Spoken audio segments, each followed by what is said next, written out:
Welcome back, everyone. It is a beautiful morning here in Texas, and wouldn't it be great if we could all just go outside and enjoy this without having to worry about going to a job?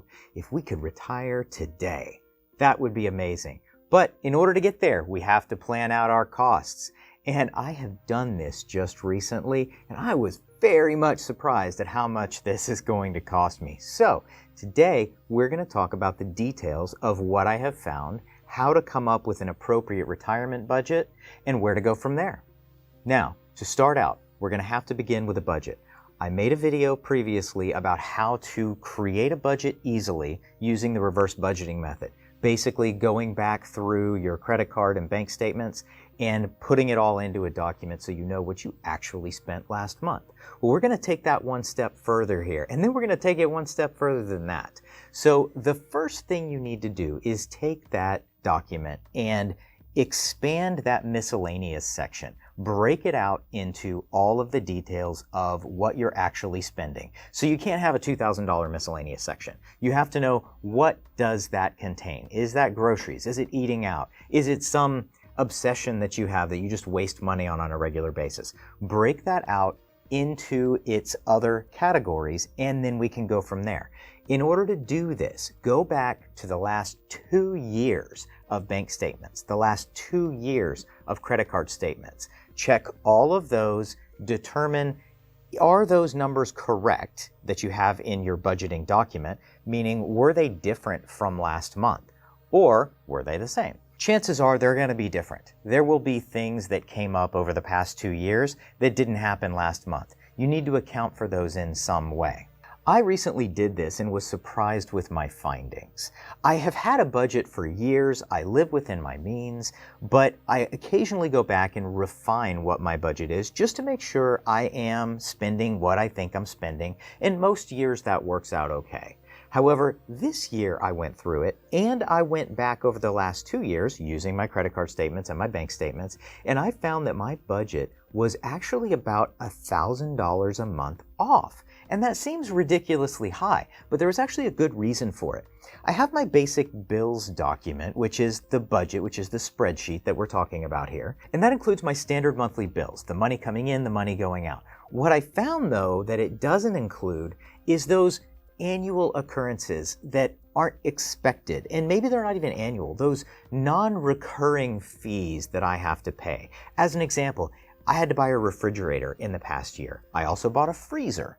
In previous years, I bought a washer and dryer, had to replace an air conditioning unit, had to repair an air conditioning unit, had a plumbing problem. Things that are unexpected, they're effectively just the cost of living, the cost of owning a house, things like that. But they don't make it into the monthly budget because you don't expect them. They happen unexpectedly. However, here's the problem you run into. Once you're retired, you're on a fixed income effectively. You planned for a certain amount of money to spend, and you can't go over that.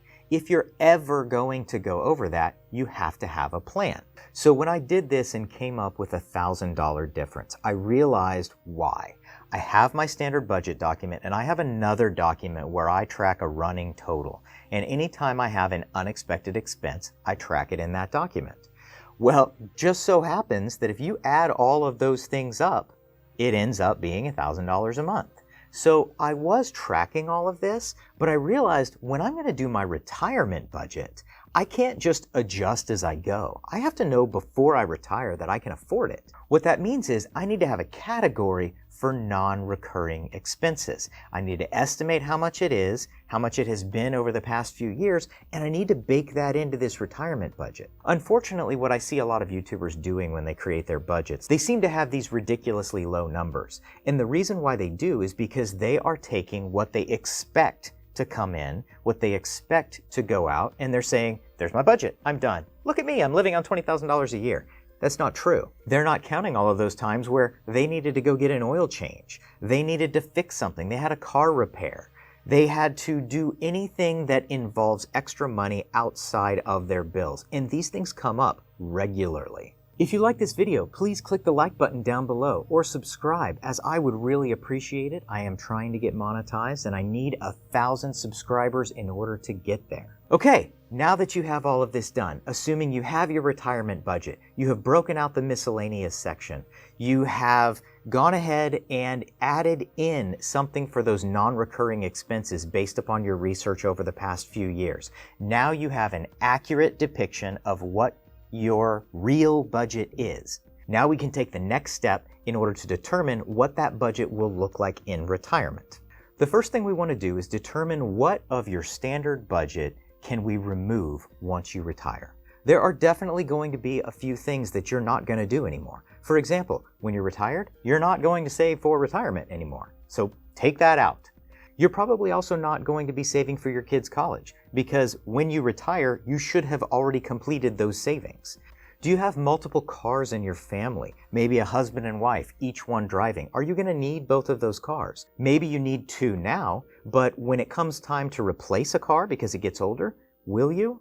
Or will you just replace one car, have one new car and one really old car, and then when the really old car dies, get rid of it? That might be something that you can remove from your budget. The car insurance associated with it, the savings for that car, for the next car that you're going to buy, could be reduced because you're only going to buy one. Do you still need life insurance? If you have saved up for retirement and you're ready to retire, if one of you is gone in the next few years, the other one should have enough money to live on for the rest of their life. So the life insurance aspect is probably not necessary anymore. Then consider any of the costs associated with your job. Gas, that may come down because you won't be commuting to work every day. Tolls, if you're not driving into work, maybe you never have to pay a toll again, or at least not enough for you to have a line item in your budget for it.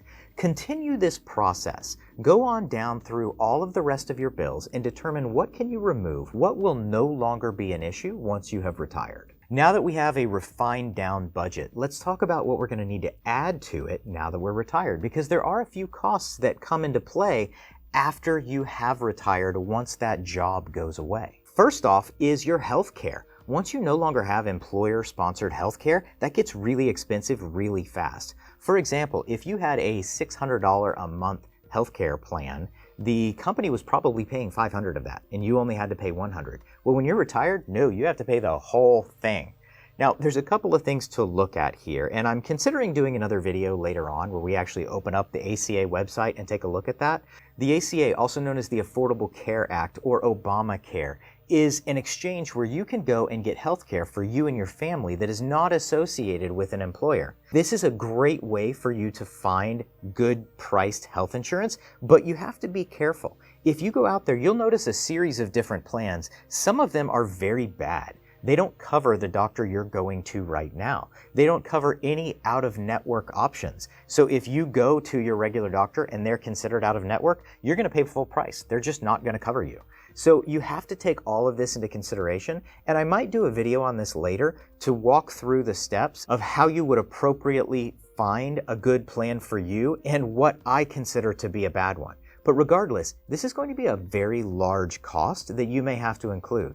Now, I went through this recently and determined that I will probably have to pay a solid $500 a month, even on a high deductible plan for my family.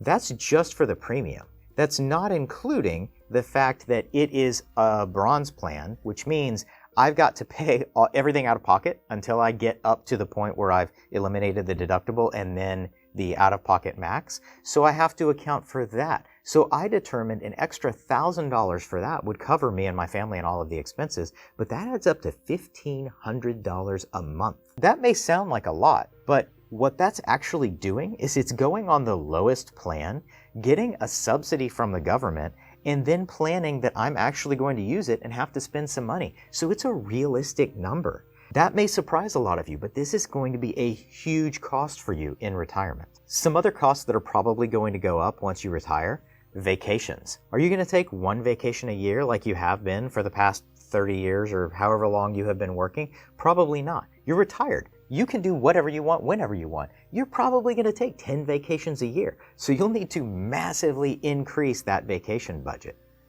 Eating out. Are you going to be going out to eat more with friends, maybe meeting people who are still working? And that would be awesome that you're not, and you can meet them whenever they have time. But in doing that, you're going to have to pay for going out to a restaurant, going out for drinks, paying for something that you may have otherwise just stayed home and made yourself. Make sure you include a line item for the increased cost of eating out. On that same vein is going to be entertainment. What are you going to be doing when you're sitting around retired? Of course, everyone says, oh, I'm just going to relax, I'm going to lay on the couch, I'm going to veg, I'm going to decompress from all of those years of working. Well, that sounds great, but after a month of that, you're going to get bored. People don't like to be completely sedentary all the time. You're going to need something to do. Well, you're going to need a way to entertain yourself. Now that could be, of course, watching TV, your Netflix, things like that, maybe playing video games or doing a hobby that you've had for years. But you're probably going to get bored with some of those and you'll look for something else. Imagine if every single day you had nothing to do and you had to fill that time with whatever you thought was interesting. That's going to take the form of not one hobby, but maybe 20 hobbies. Each of those hobbies is going to come with a cost. You also may just want to go out places. So I talked about going out to eat, but maybe you meet friends for drinks in the evenings, or maybe you go out on the weekends. Maybe you're spending more times going to the zoo or a fair or something like that. All of these things are forms of entertainment that are going to fill the time that work used to take up. Now, once we've added in all of these additional costs that we think will come up once we have reached retirement, we have to think about what costs might there be in the future. So you're planning for literally the rest of your life here. So you've got exactly what you think is going to happen right at retirement. What about 5 years later? What about 10 years later? What's going to change? We talked about vacations, but maybe your vacationing changes. Maybe you say, you know what, I want to do more expensive vacations. I don't just want to do 10 of exactly what I've been doing for all of my career. I want to do something fancier. That may cost even more. For example, one of the things that I think would be interesting is to take one of those really long cruises, maybe one of those around the world cruises. Well, some of those can be $60,000, $70,000, even $100,000 for a couple.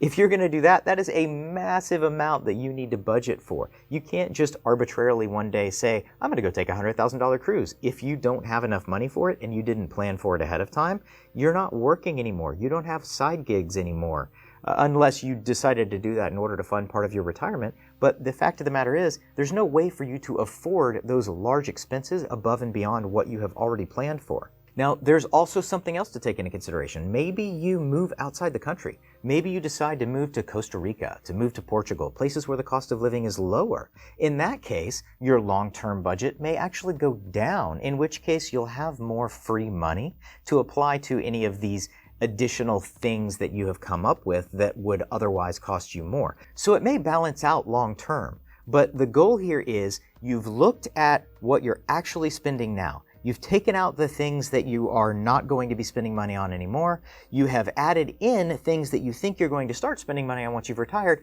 and now you're taking into consideration what may change beyond that. A few other items before I continue that might increase.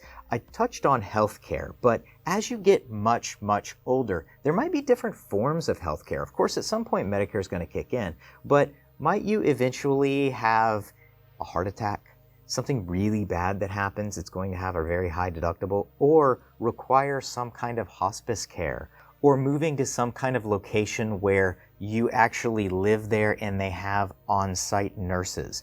Those things can get very expensive, and they're definitely way out into the future, but you at least need to have it in the back of your mind when you're considering some of these costs. Now that we have a really strong plan for the future, we know exactly how much we're going to be spending, we've budgeted for it, we really feel confident about everything, let's consider the completely unexpected. It could be something like a car accident. It could be your kids have a ton of kids and all of a sudden you've got to pay for Christmas and birthday presents for a dozen grandkids.